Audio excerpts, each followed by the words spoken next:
Welcome! In this session, we'll dive into an exciting problem called High 5, a challenge that tests your ability to work with data structures and manipulate collections efficiently.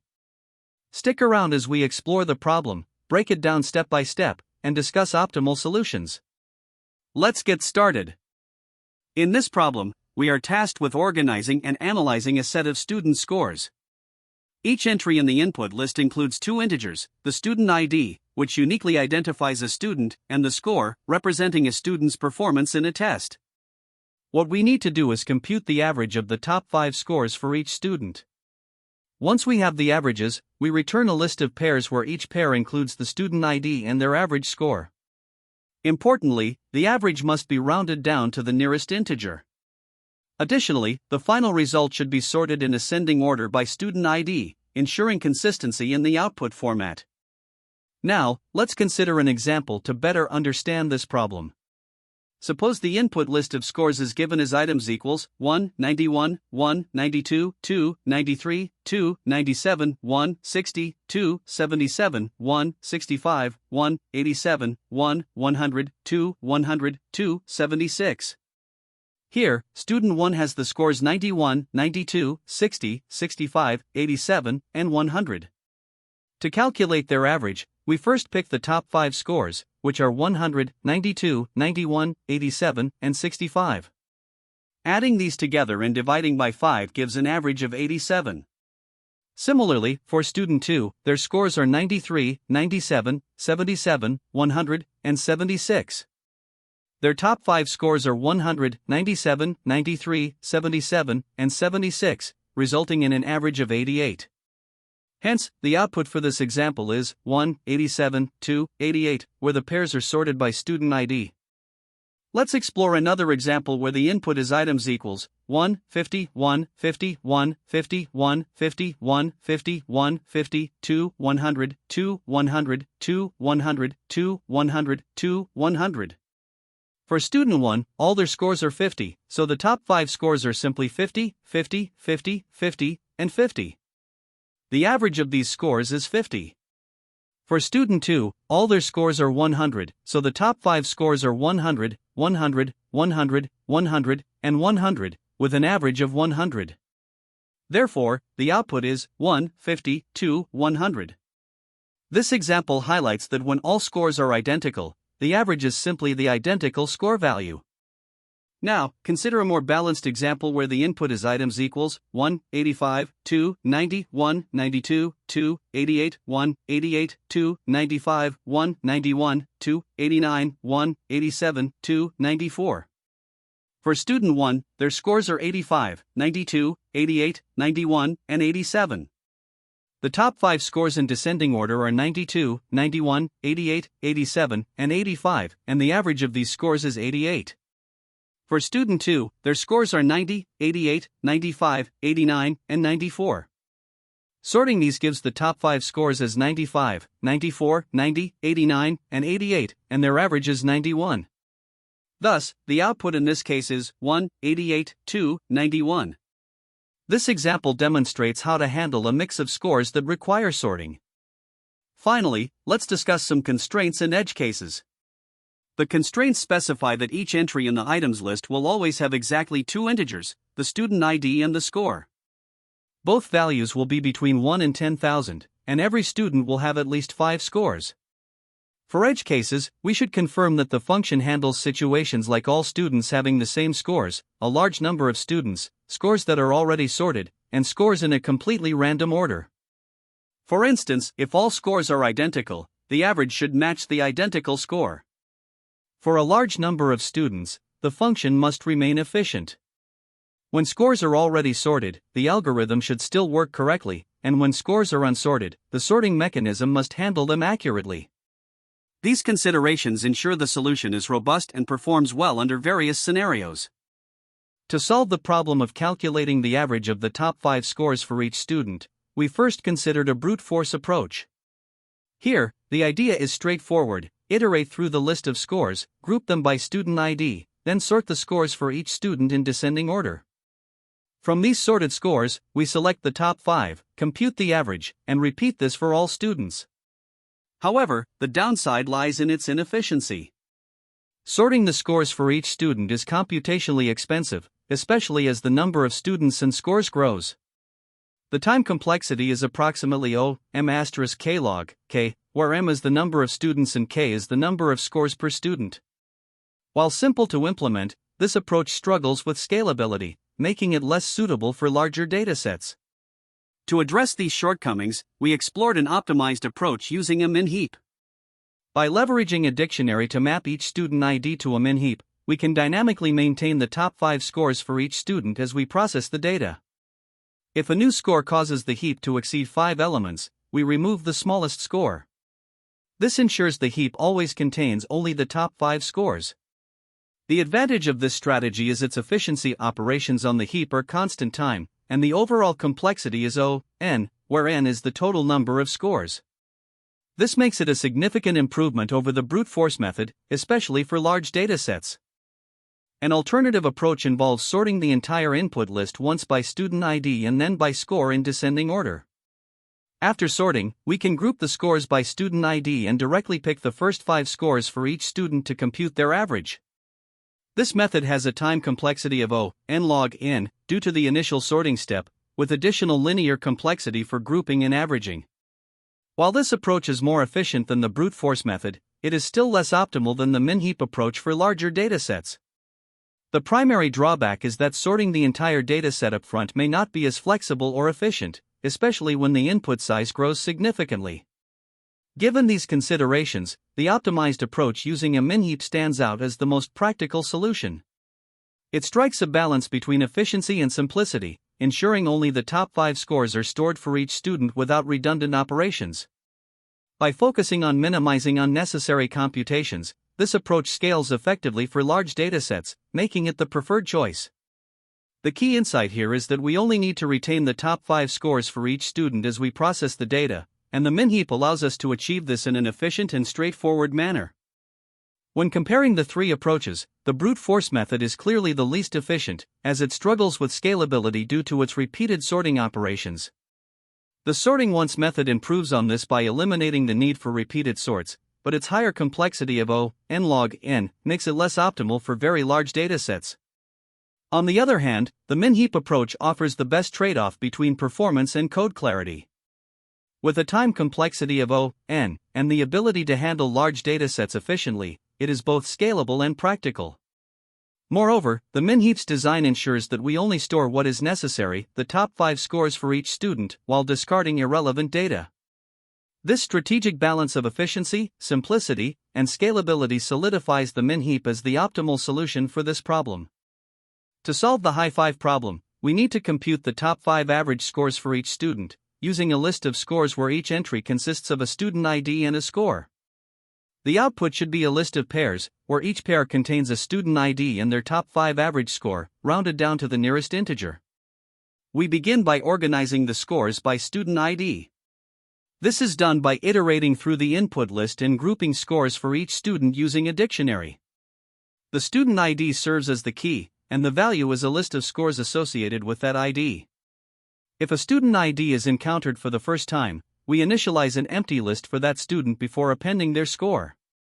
This grouping step ensures that all scores for a given student are aggregated efficiently for further processing.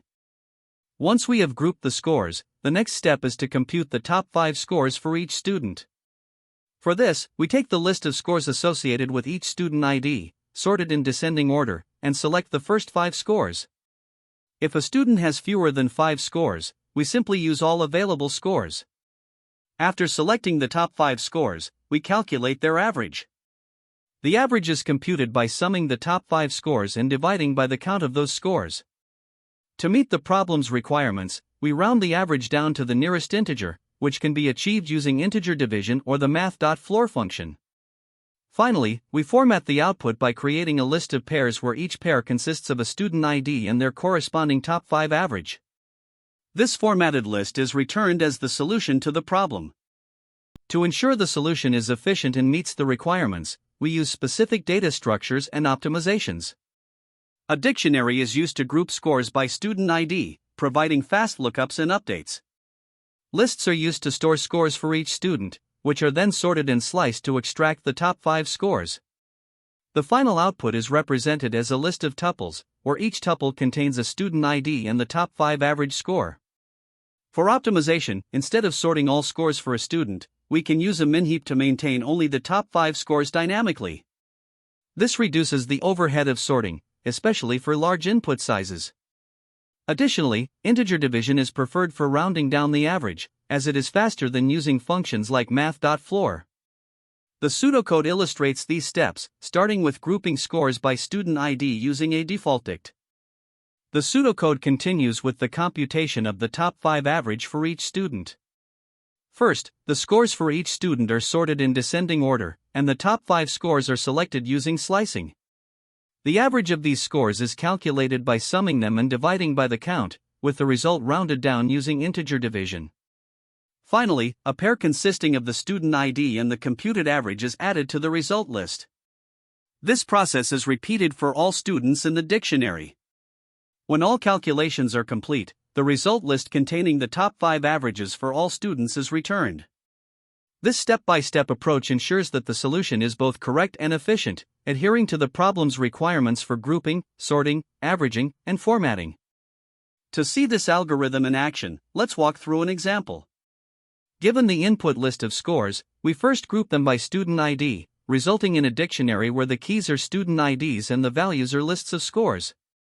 For example, student 1 has scores 91, 92, 60, 65, 87, 100, and student 2 has scores 93, 97, 77, 100, 76.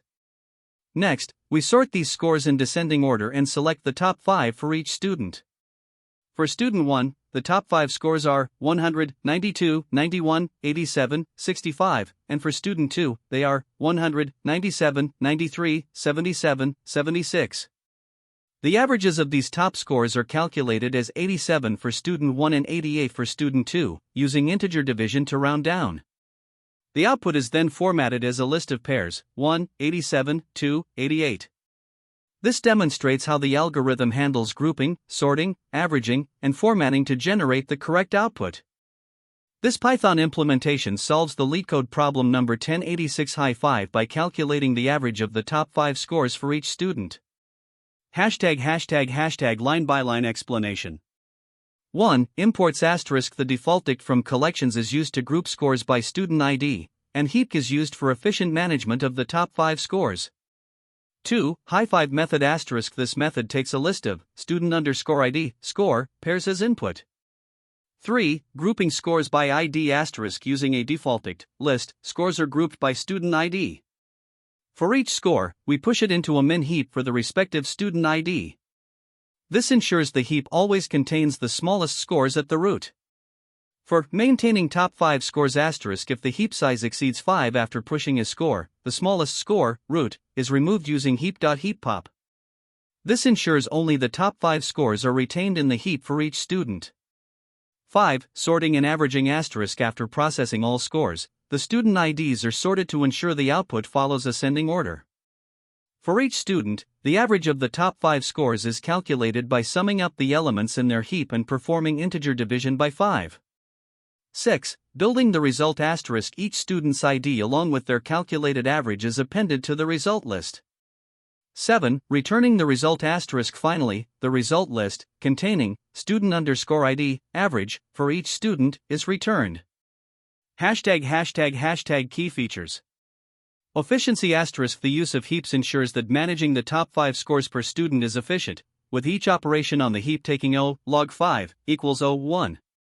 This makes the solution scalable.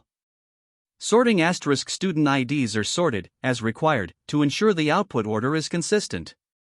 Edge cases * handles scenarios where a student has fewer than 5 scores by calculating the average of all available scores. The algorithm has an overall time complexity of O, n * log k, where n is the total number of scores and k is the maximum number of scores per student. Since k is fixed at 5, the complexity simplifies to O, n, making it highly efficient. Here, we start by importing the required libraries and defining the solution class with the high5 method. The method takes a 2D array of items as input, where each item contains a student ID and their score. We declare a hash map called scores to group scores by each student ID.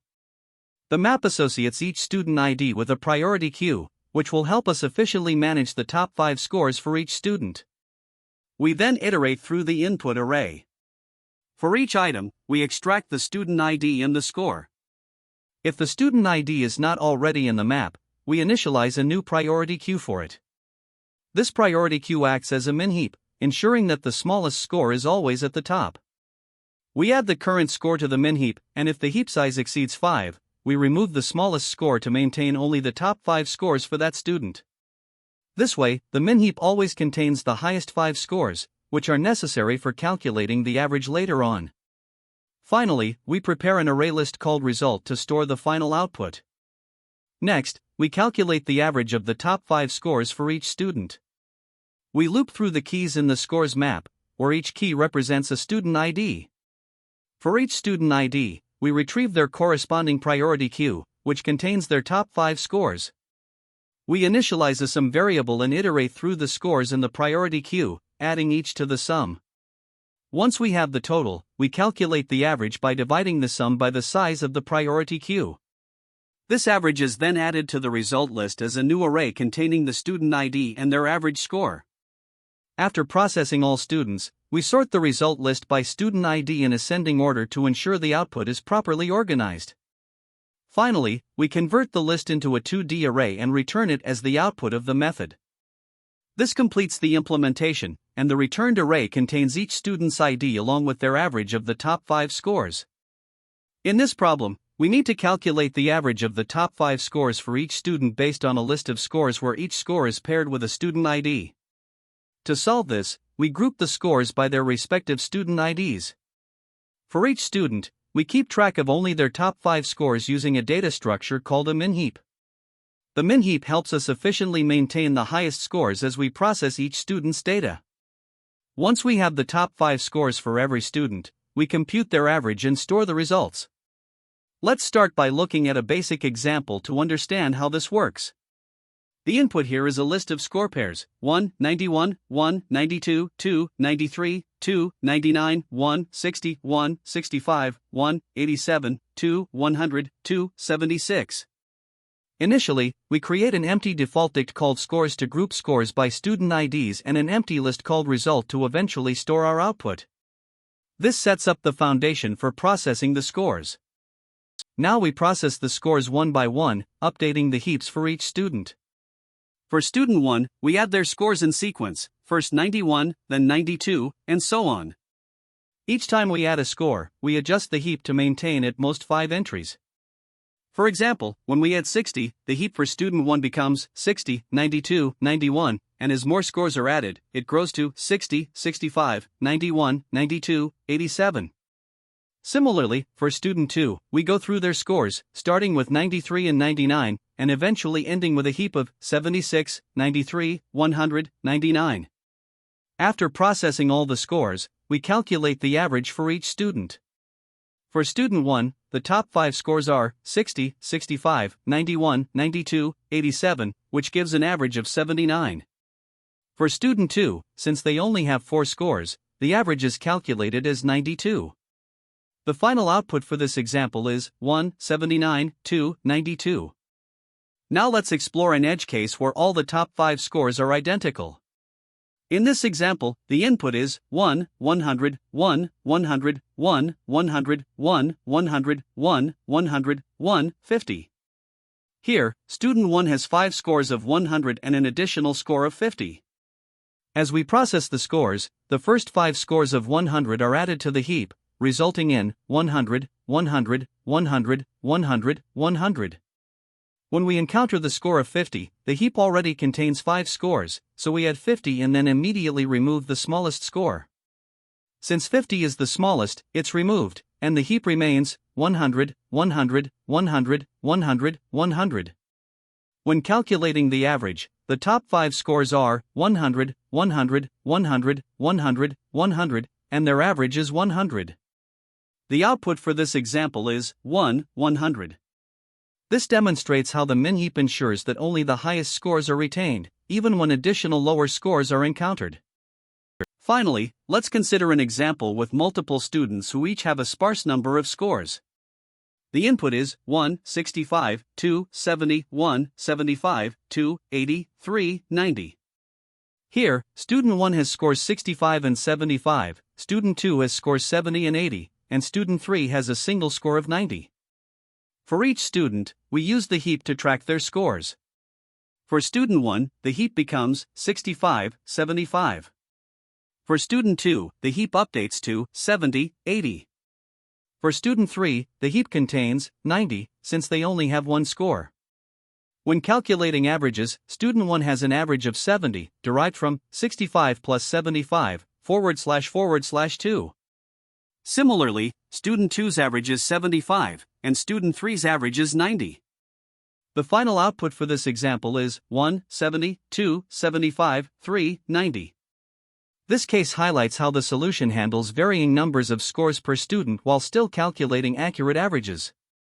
Here, we start analyzing the time complexity of our solution by breaking it into distinct operations. First, we group the scores by student ID.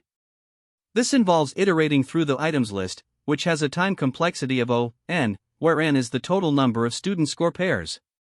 For each pair, we use the heap.heapPush operation to insert the score into a heap associated with the student ID. Since the maximum heap size is fixed at 5, each insertion takes O log k time, where k is the heap size. Therefore, this grouping step has an overall complexity of O(n * log k. Next, we ensure that each heap maintains only the top 5 scores by checking its size after every insertion. If the size exceeds 5, we remove the smallest score using heap.heapPop, which also operates in O log k time. However, because k is a constant value of 5 in this problem, these operations are effectively O(1) and do not add additional computational overhead beyond the insertion step.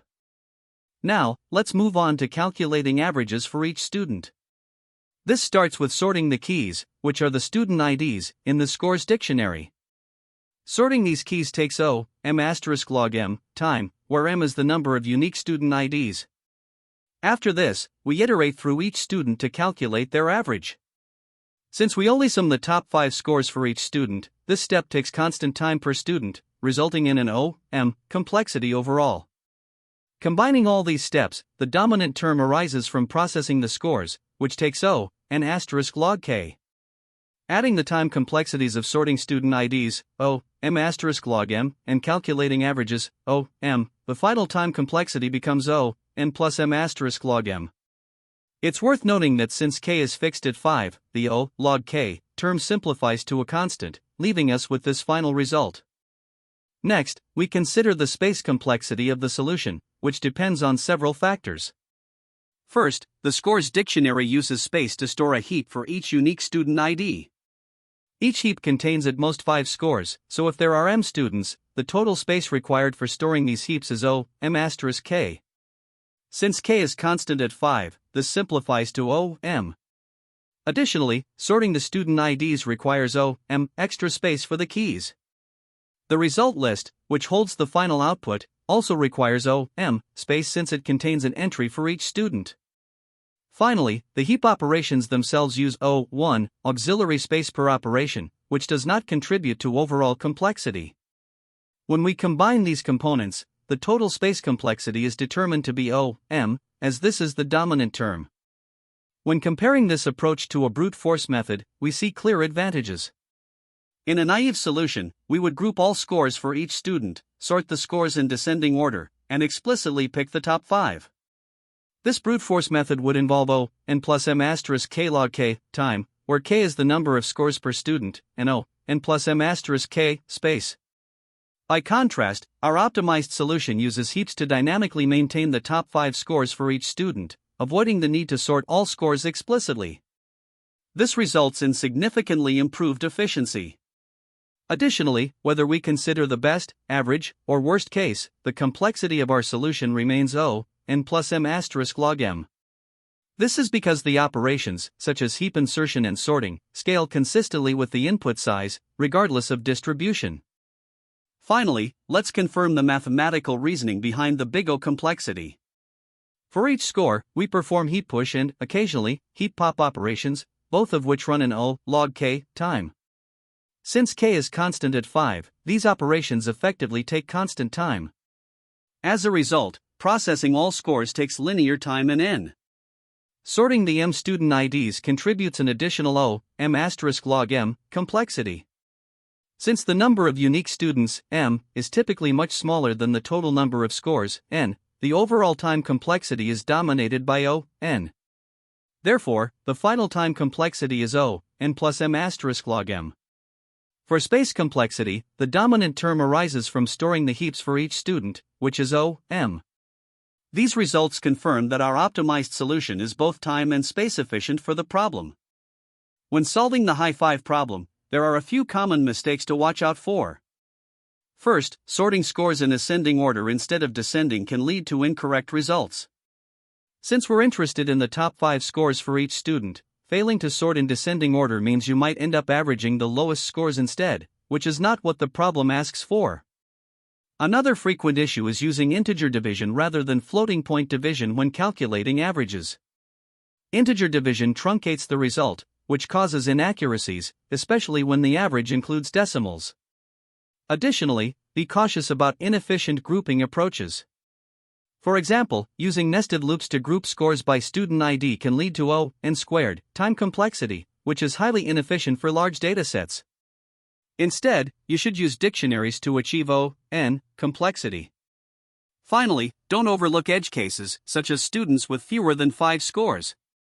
If these cases aren't handled, your code might throw errors or produce unexpected results. Always validate the input to ensure robustness. Another mistake to avoid is memory inefficiency. Storing all scores for each student, even though only the top 5 are required, can unnecessarily increase memory usage.